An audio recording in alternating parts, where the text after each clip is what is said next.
Hey Ashwings, how we doing here? Welcome on in to another episode of the fantastic times of me trying to test to be a good CC player. I have joined with me today Tegan from Flesh and Bad, and Tegan wanted some practice into Vynnset.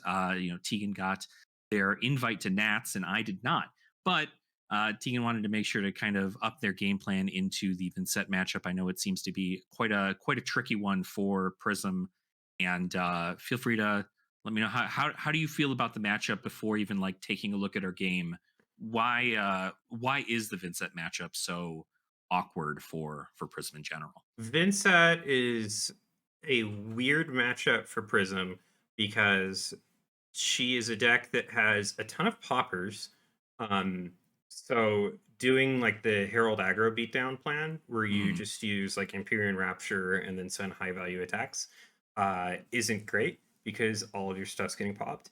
And Mhm. she also just has unpreventable rune chance, so you can't just loop her, which is infuriating. That's usually what I. It's like okay, great. So That's like both the game plans, right? Is yeah, is it's either go wide heralds or loop, and it's like you can't do either in this situation, well right? beyond like my So preferred play style is like vestige, like loop. Like I liked uh like pre Toman doing like the Tome of Divinity vestige. Like I didn't even play the other chess piece when I mhm. played Prism. Like I didn't even know what it did until they banned Tome of Divinity.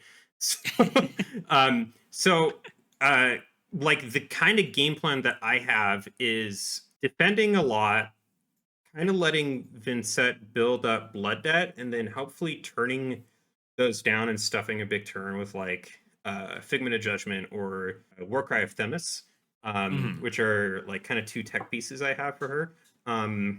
The reason I'm even practicing this a lot, I know some people go like, "Why are you trying to practice this matchup as much as you are?" Is just because I think Vinset's getting more and more popular lately. Yeah. People really like the deck, and I'm probably gonna. I wouldn't be surprised given my gem luck that I get paired in like Vinset round one. So uh yeah. So like kind of yeah, so kind of what the game plan here is you do auras, you defend a lot, you try and mitigate like the damage that she can send. Like if you can stuff spike turns, that's great. Mhm. And then get like a good buffer of soul and just like kind of let your auras do a lot of the work. So yeah, so that's what I try to do in these games. Uh I'm not entirely successful. You kind of had like the nuts like Yeah, multiple I know times. there, and we'll see. Obviously, we can go ahead and play the game and kind of show it off here. This is definitely, it's by no means a complete shutout as far as the games go, but I do know that when something that Vincent really is good at is that when she's able to, if she's kind of like almost pseudo left alone for 2 turns, it's a pretty great setup to be able to just go send 24 and hope that your opponent can't block it. And with the knowledge that not only does Prism have a bunch of no blocks in their deck, but it is the rune chance, the unpreventables, like you're not flipping angels in reactions in most cases just because I can go unpreventable. Everything you did was worth nothing, Yeah, and it's so weird. Like it's a rough matchup, I you think. kind But of almost have to treat him as like D-reacts, which is like yeah, strange because in other yeah. matchups it's just like here's this overwhelming value engine, but then in Vinsat Hmm. like you just don't get it. This is a Yeah. great start. Just Yeah. Great start, just a merciful retribution, just get it all set up. And I believe I do exactly what I imagine my startup to be, which is just I think a really big benefit that not a lot of people like take for granted is the fact that I can just kill auras for 1 life. With no cards in hand, I can still clear auras in this right. matchup.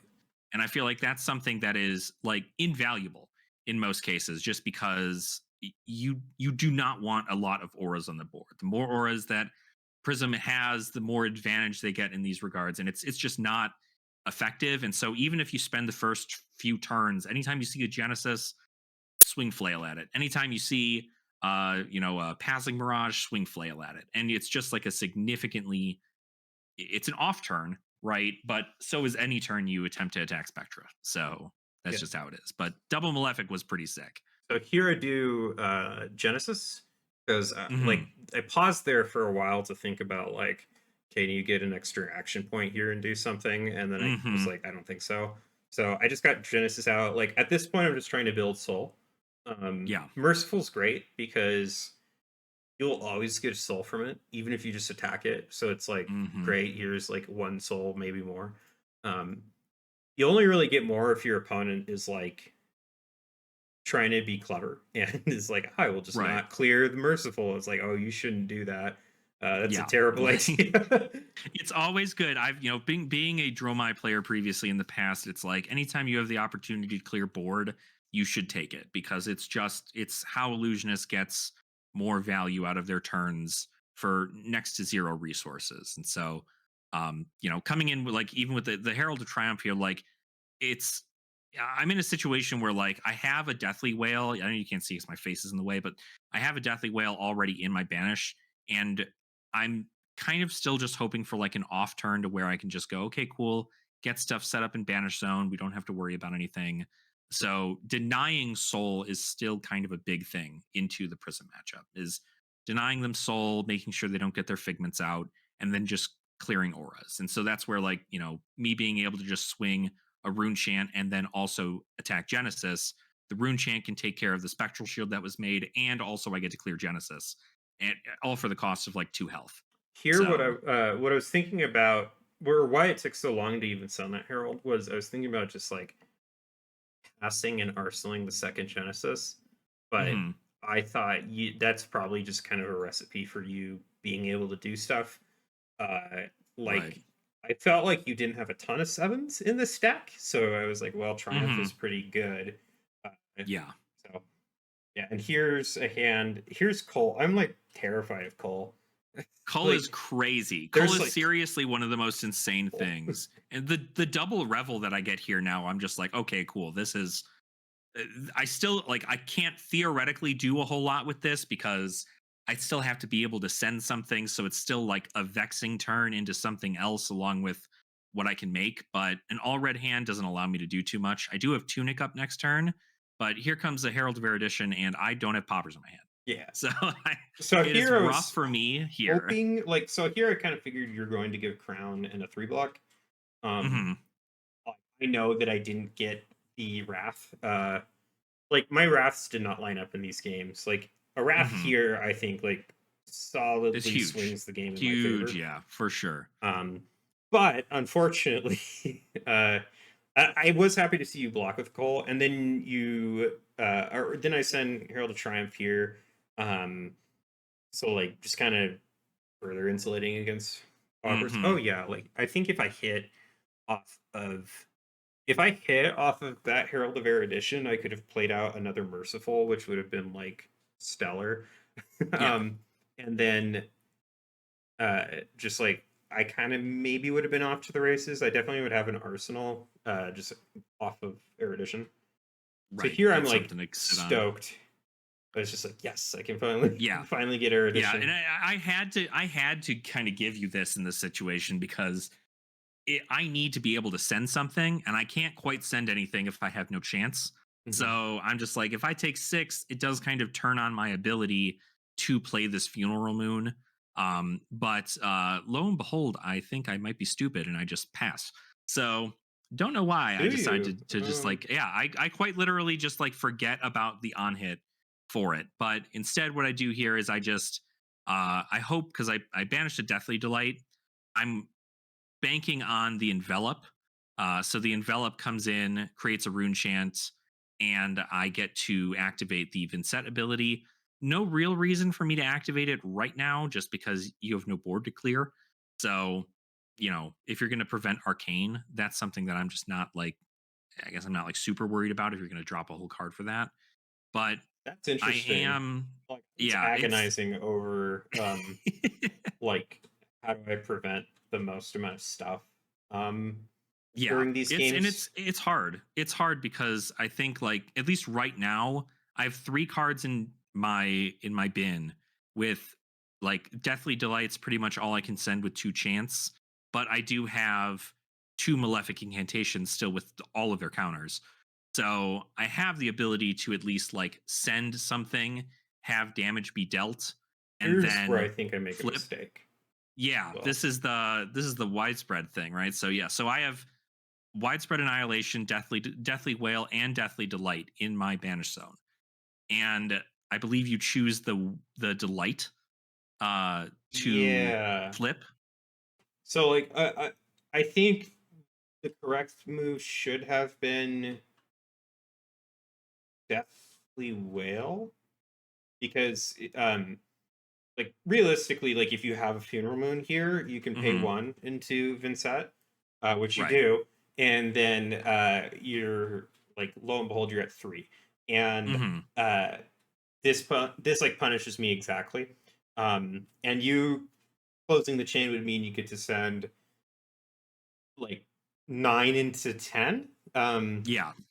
Whereas if I flip the Deathly Whale, you and I should have waited until, or well, I couldn't have waited until after Involve, but Yeah. I should have waited until you chose to pay the Yeah, Vincent. you should have seen. Should have. I would say it, but definitely is a wait until you confirm that I've paid into it, because if I don't pay into it there, I can't even funeral moon. Right. So And it's if that nowhere was the near as case, then effective. it's like, yeah, definitely flip Deathly Whale because then there's like no way you can get Yeah. to like widespread. And like as it is, I ended up just like, um, oh, well, yeah, you don't have an extra action point here, so that's Yeah. fine. Correct.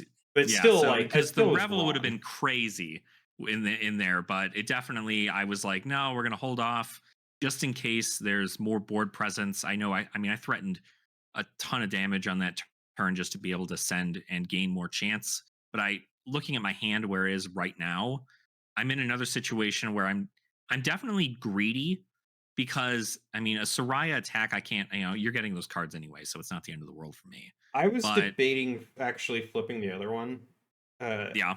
the reason I didn't is I did that at the RTN and lost a game into Florian because of it. Oh, Because that's right. That's right. I was like, aha, this is cute, and then it was like really stupid. Yeah, I So think drawing two cards is always significantly better, at least at the end of the day. But I mean, a lot of what Vynnset cares about is the stuff in the banish zone. So it's at least a lot more than 1 to 2 cards to turn on Florian.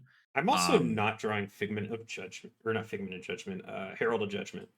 Uh, yeah. Herald of Judgment's great because you have to commit things to that. Yes. Like Yep. I can't, you can't just go like sure, like Right. Like like I have to full block it and hope you don't have a wrath, or I have to pop it and hope you don't have a reprimand. Do you run reprimand into this matchup? I do, I'd imagine so, right? yeah, So yeah, that's the stuff Prism likes to do. And again, see, like this is another hand where yeah. You just I'm don't I'm have the thinking like ability to block 18 without ways three ahead. cards. Yeah, everything in my hand blocks for 2 besides Deathly Wail, and I want to keep Deathly Wail so I can go wide on my next attack. And I'm just like, this is a hand in which I just kind of have to give figments and hope that, luckily there's not a whole lot of disruption in Prism. So I'm not like afraid to lose cards like 2 cards from my hand outside of me blocking with them. So taking a little bit, not the end of the world, especially since Vincent also kind of benefits from taking life sometimes. But in this situation, you get the library out, and I feel like it's still. Would you say you wish it happened earlier, or is this like a pretty An ideal world fine would be spot? like library turn 0. If you enjoy this content and wish to support the channel, consider becoming a channel member. Channel members get access to our podcast, The Common Language, a week earlier than other subscribers, as well as emotes, loyalty badges, and any other special member-only content I decide to make. Channel members will also be eligible for special channel member giveaways, so stay tuned for your chance to enter. I thank you all so much for considering to support my endeavors in the creator space for this wonderful TCG, and I hope you all continue to have fun in the flesh and blood. Back to the video. Somehow. Right.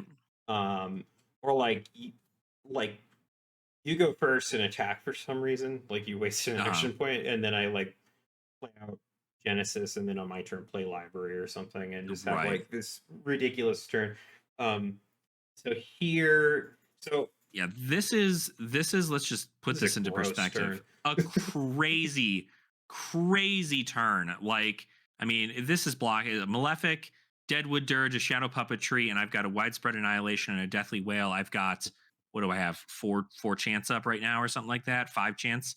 So in this specific scenario, obviously my goal is to send something, Revel in Runeblood, and then send something. Even Deadwood Dirge, something to get me more chance in this situation if I'm just trying to, send a whole bunch of damage.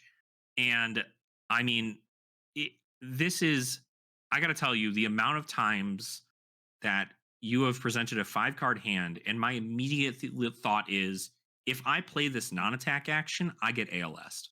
Like, so all here, day. like the ultimate blowout would have been if I had Warcry in hand.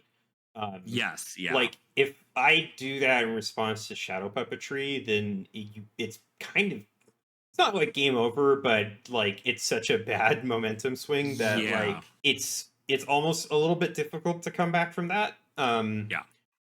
But like none of that was lining up, and which is infuriating. I just remember like being so upset that I didn't have the stupid card in hand, because it would have like okay, see, this is 12 damage here. Yeah. 12 damage on an on hurt, right? We both banish a card from our hand, and so that's kind of the statement there. So you're at least getting 1 card ripped, and I get to possibly banish a card from the top of my deck, which I do because I believe I do still hit, even though you got that soul shield here. So and then the neat part is, if I was able to work right here, like you're at 14, so it's just like I spend 1 card and 2 soul to negate your turn. You're at 14 life, and then I have a crackback of like whatever, which is like really good. But things are just not lining up, and the creepers is extra disgusting. The creepers was crazy because I was like, okay, cool. I think we're in a fairly fine spot to do this. Getting the action point back. I think this is actually a turn in which you'll kind of see after the second attack comes through, I legitimately did not even think I had another action point. I just straight up was like, okay, well, I think I just this only enables one, right? you to do the Deathly Delight as well. So this went from like a really good turn to like a game-winning turn. Yeah, definitely. This was a lot coming in. I mean, this is abusive at this point. I don't remember. I don't know if I survived this turn. I think you I might have. Do? I think I just kept fighting because like I'm a glutton for punishment, I guess. But I was I had double soul shield. Yeah, the 2 soul shields. That was it. But so that blocked out a little bit there. This is such a bad turn for me that it's like I don't think I can come back from it. It was like the perfect Vynnset high roll. Yeah, honestly. I mean, genuinely, I'm sitting there and I'm just like, okay, now wait a minute. Why do I still have a thing? Why can I still play cards? Like, this was going through my head at this moment. I was like, I don't think I should have another action point, but I forgot about the Shadow Puppetry and then into the creepers, because normally you only get 2 gates, and it's like, so Magical Christmas land, you get 3. You break the chain here. I believe I technically have the ability to like do something before you close the chain. Someone can correct me if I'm wrong there. I think so, maybe, because I guess well, no, I don't know. I guess like breaking the chain, I don't know that there's a response level to that, but because my thought process was like, okay, well, I'd like to, flip an angel or something, and then this is just like a rough hand. Like I don't have a actually, you still have cool hand up, right? Yep, I still have Quill hand up. I've got I think Tunic goes. I can't remember if Tunic goes up to 3 if I already did that previously to this here. I got the Phantom Banshee. This is one of those fantastic 7s. If Vynnset players are ever trying to figure out how to get 2 to 3 cards in your deck that Prism will hate, it'll be Phantom Banshee. You shouldn't run those. Don't do it. They're bad. Honestly, it's so funny. Vynnset, I've met a lot of Vynnset players who are just like, throw this card out, you're never going to be able to play it. And I'm like, I don't think so. I think it still is a insane 1 card 10 if you can get it off. So there's a lot of like just like, especially now, a lot of people are putting poppers back into the deck. Yeah. The reason I think I did very well at RTN with Prism was I played into like 2 Syndras, Hmm. which if you don't know, that matchup is like horrible for Syndra. Yeah. Um, Yeah. That's a big W yeah, for you for it's sure. so like that was really good. And then I got aside from Florian, I got a bunch of other stuff that was like just good Prism matchups. Um, Hmm. I had to play the mirror round one. That was like the worst because that's very much just like who gets the tempo. Um, Here, I'm actually surprised you didn't Right. just pop Quill Hand. Yeah, I think again. I'm in a situation where like I don't want to be like I know it's like very very hard for you to like ALS in the specific situation, especially with 4 cards. But like I think it's really just like it is such a terrifying thing for me just to be like, okay, cool, let's do this. Because if I activate anything before I attack, I'm just like, okay, cool, I lose out on 6 damage and maybe some chance come through. But you have blues and yellows, like you're able to prevent chance, so you're in a good spot there. Um, so I was like, well, I could pop Quill Hand and send 10, right? And they're at 1. But I still think having a little bit on the back foot is enough for me to say, well, let's see if we can get more cards into our banish zone, or more cards into at least your banish zone, see if you're willing to block out a lot. Or if I catch you with a hand with no blocks, which, there This was were a that few. hand. So, yeah. So if I had 2 free blocks like this, I don't think I'm necessarily winning the game, but I could have pitched into the rune chant with the Yeah. passing, put 6 in front of that thing, and then use the 2 floating flip Figment of Judgment. And then on Hmm. my turn, just Figment of Judgment, flip over the thing, send 4. Uh, But Yeah. yeah, at this point, it's like much too little too late.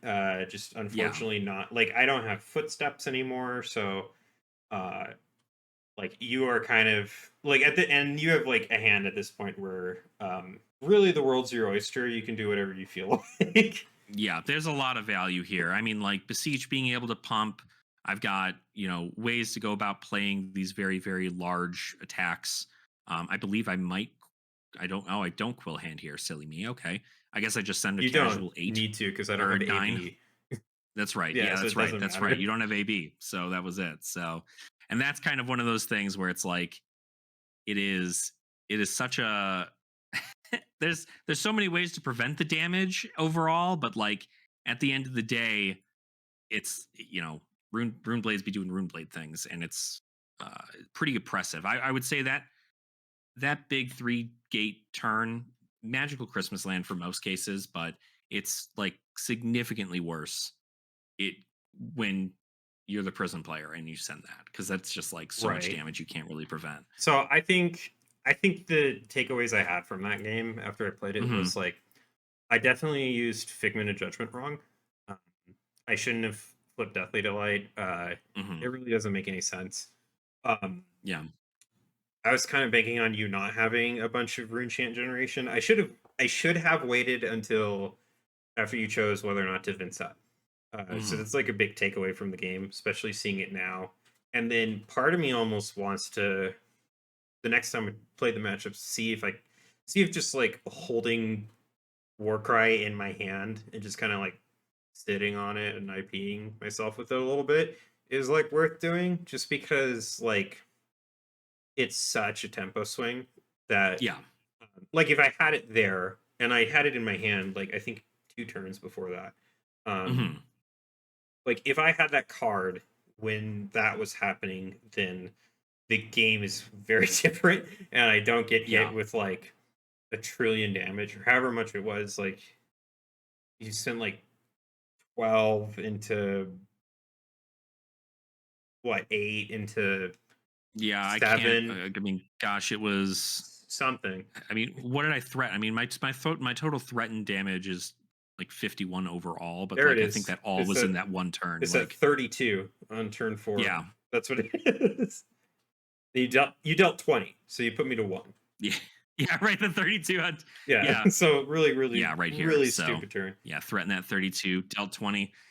That was it was pretty insane. And I mean, that's like I said, like I think a lot of it comes down to I do think that holding on to a Warcry is a pretty good call, especially if your game plan already is to just set up, right? If your plan is to aura plan.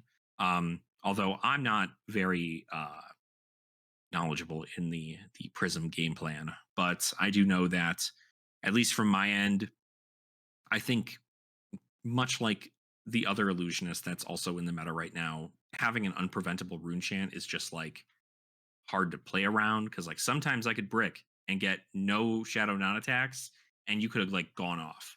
Yeah. Or I get no poppers and you're able to go off. And it's just like, okay, well, a lot of my stuff in my deck, at least specifically my own version, I have a lot of these 2 blocks and the 3 blocks are the gates. And so it's like, do I give up an attack to block that out fully, or do I decide to block a little bit here? I think Crown of Providence saves me in a lot of good situations. I'm a big Crown of Providence believer in Vynnset right now, especially just wanting to get hand advantage, especially with all the assassins and everything around too. But uh, it's an interesting matchup. I still feel like it's a pretty close one. Obviously, when blowouts like that occur when I'm dealing 20 damage in a turn after threatening 32, Hmm. that's not That just an always happens. normal thing, but in most cases I still think this is a pretty close matchup, especially like with same situation if Warcry's lined up on your end and Yeah. you were able to get those I off. need to I mean, practice it more. I played it at mhm, Armory, I think the week before this, or the week yeah, before this game was recorded, and did have like a turn where I war cried in response to Shadow Puppetry, and mhm, it just won me the game. I like they had like 4 cards that they could have played, and mhm. it was just like dun dun dun dun, and then it was like make a couple rune chants pass, and I was like, Yeah. great, that's awesome. I mean, it is as close as a time walk as I think we're gonna get to just be able to be like, okay, cool. I guess we'll just stop They and should print. we'll They have to should totally spend the whole print time to Time do it. Walk. That'd be God awesome. dang, yeah, just For literally Kano. shut up. Yeah, time walk for Kano only Time though, Walk for right? Just be Kano. like, oh, no, no, no, no. It's still Thorn. my turn on your turn, but still my turn. That'd be So sick. that's Uh, but yeah, so that was the first game yeah. of this VOD. We're gonna do a second game, but it'll be on our channel, on Yes. Aurora's, which is Flesh and Bad. We'll have a Hmm. link to it in the description of this video. So Yep. if you're curious about how the second game turns out, um, yeah, feel free to tune in to that. Yeah, absolutely. Go definitely check them out. I mean, outside of our own videos and collabs that we do here, it's always fantastic production quality over at Flush and Bad, regardless of the bad portion. There's always good tech advice and actual advice to becoming a better player. I know you guys are working on a series for just consistently providing this advice to show value for cards and things like that. So it's a lot of good resources from some obviously they've got their nationals invite. They're going to be playing in nationals, so it's very, very, very good information if you're learning to become a better player at Flesh and Blood. Oh, well, I appreciate that. It's mostly Aurora who does the videos there. So It's mostly Zen yeah, gameplay. it's mostly Zen gameplay. You can tell I don't normally record because there's a green screen over there, not at my desk. But yeah, thought we'd do something fun here. So yeah, thanks again Yeah, for having me yeah. on. Absolutely, absolutely. Thank you for being here, and of course, for everybody checking out. If you guys enjoyed the content here, if you enjoyed the collab and the gameplay, feel free to go ahead and like the video, subscribe to the channel if you have not already, and leave a comment letting us know how you play things out. Even if you're not familiar with either of these heroes and you have a general idea about the value of cards, do you think anything on my end could have changed? Do you think anything on Tegan's end could have changed? Feel free to let us know. We'll be happy to take a look at those. But otherwise, thank you so much for being here and continue to have fun in the flesh and blood. And I'll see all of you beautiful Ashwings in our next video.